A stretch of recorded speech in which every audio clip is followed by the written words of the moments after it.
You're listening to Psych with Mike. And remember, the book, Psych with Mike and Brett, A User's Guide to Being Human, has a ton more information in it that is corollary to the things that we talk about here on Psych with Mike. So pick up a copy and leave us a review on Amazon. That is super helpful. Subscribe to Psych with Mike on YouTube and on Apple Podcasts, and leave us a review on Apple if you would like, and that really helps out the show. And now, here's Psych with Mike. Can I tell you a secret? You're never going to get less lonely by spending more time online.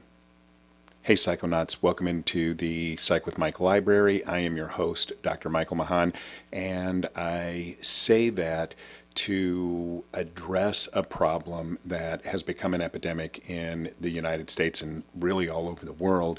In 2023, the then Surgeon General Vivek Murthy put out a report detailing the epidemic proportions that loneliness has reached, particularly since the pandemic. So what does that mean for us in our lives? Do you feel lonely? Brett and I have talked about this many times. What is the difference between loneliness and being alone?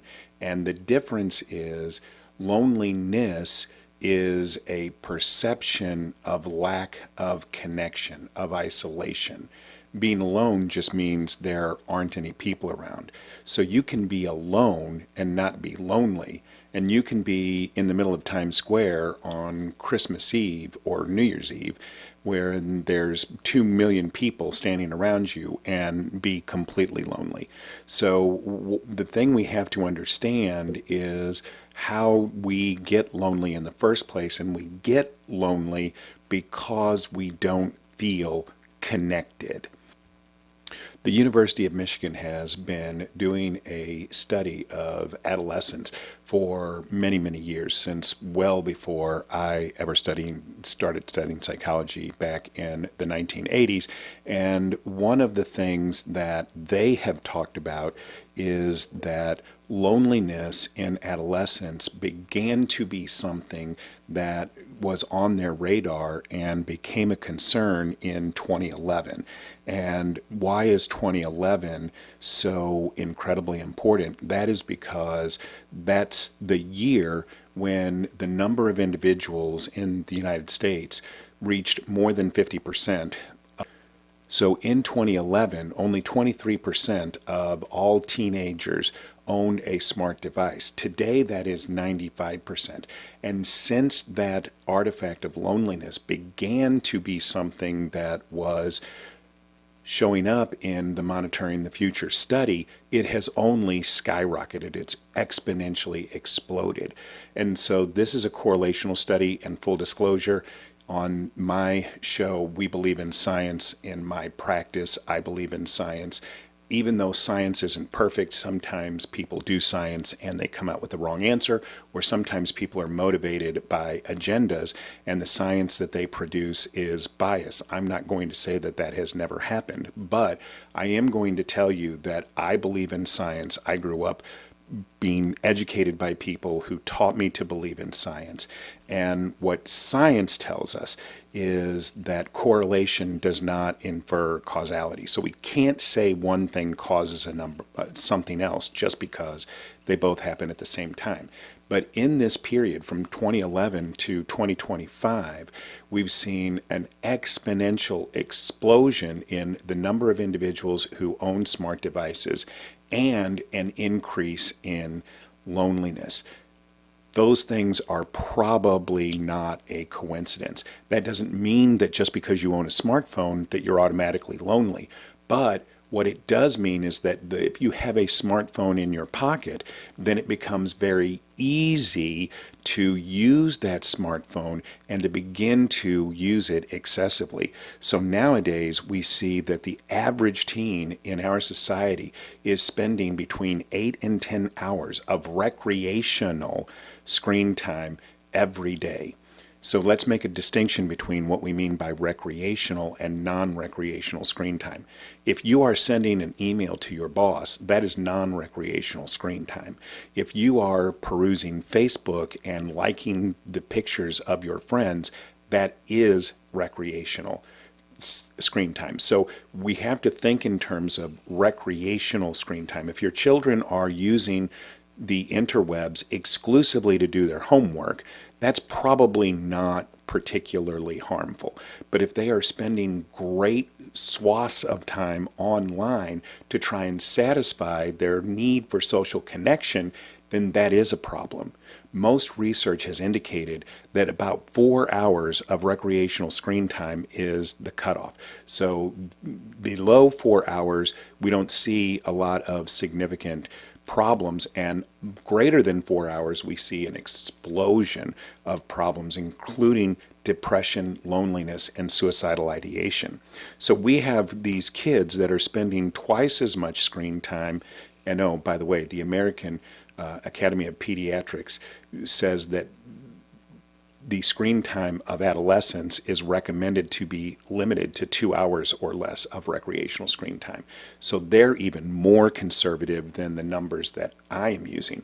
But we have kids who are spending 2 or 3 or 4 or more times every day hours of recreational screen time than what we know is healthy for them.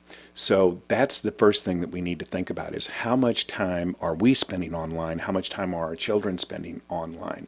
It has become very common today to go to a restaurant, I've done this with my wife, and see an entire family of 5 people sitting at a table. So a mom, a dad, 3 kids, they're all on their phones, and maybe they're doing their own individual things, but a lot of times they're communicating with each other. You'll see someone write a text, someone else will look at their phone and laugh and then type something back. So they're having conversations, but instead of looking at the other person, they're looking at their screen. So what does it mean when I'm interacting with a screen and not a person? Shouldn't that be equivalent? Shouldn't that actually, if I spend more time interacting with the screen but with actual live people, shouldn't that make me feel more connected? And anecdotally, you would think that the answer is yes. And there are a lot of people who are motivated by an agenda to say that screen time is good and effective, particularly those individuals that would like for you to seek your psychotherapy services through an online chatbot. And we are going to talk more about that in future episodes. But if you're looking at your screen, what you're not doing is looking at the other person.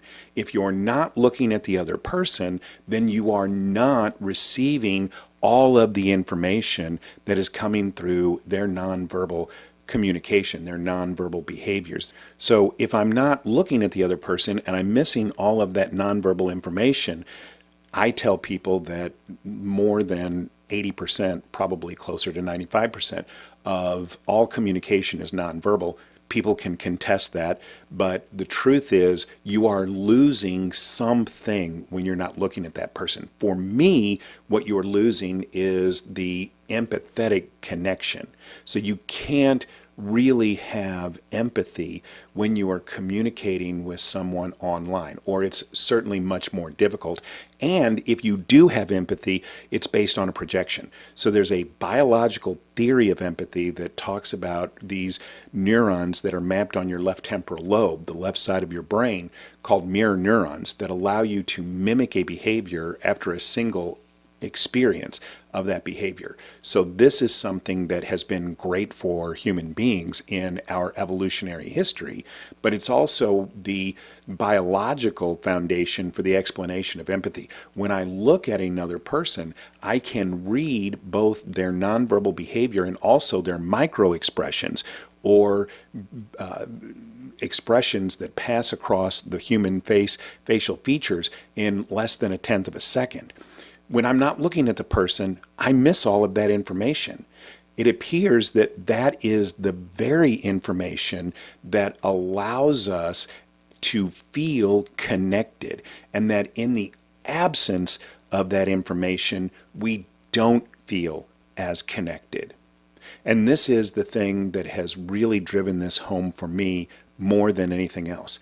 If being online actually contributed to a decrease in loneliness, then the pandemic would have eradicated it, because we've never been more connected online than we were during the pandemic. And in reality, the pandemic is what caused us to see this epidemic for what it is. When people were cloistered in their homes with a very small group of people, or even worse, by themselves, and they were interacting online, they were having Zoom dates, Zoom happy hours, everything was Zoom, people's sense of loneliness exploded. So what that means is you don't get the same experience of another person online. You miss both their nonverbal behavior and so much more of the nuance that is invested in communicating with a person in person.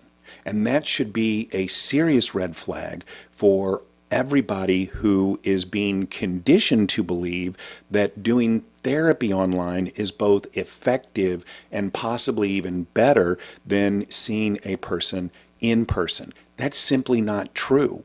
You lack connection. Not to mention, AI does not have a confidential relationship with you, which your therapist does, meaning that they can't share your information unless you say it's okay. And AIs are not HIPAA compliant. So HIPAA is the law that says that your health information is yours and can't be shared with anyone without your permission. The chatbot doesn't know what HIPAA is. It doesn't abide by HIPAA compliancy rules. So there's all kinds of reasons why that online experience isn't the same as in person. So what do? We are lonely.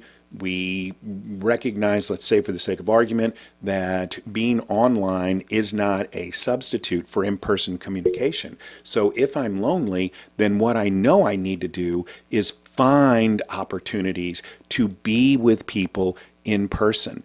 You can go to a park and actually talk to people that you see there. You can call a friend and plan a coffee date. You can make new friends. You can make friends online and then plan opportunities to see each other in the real world.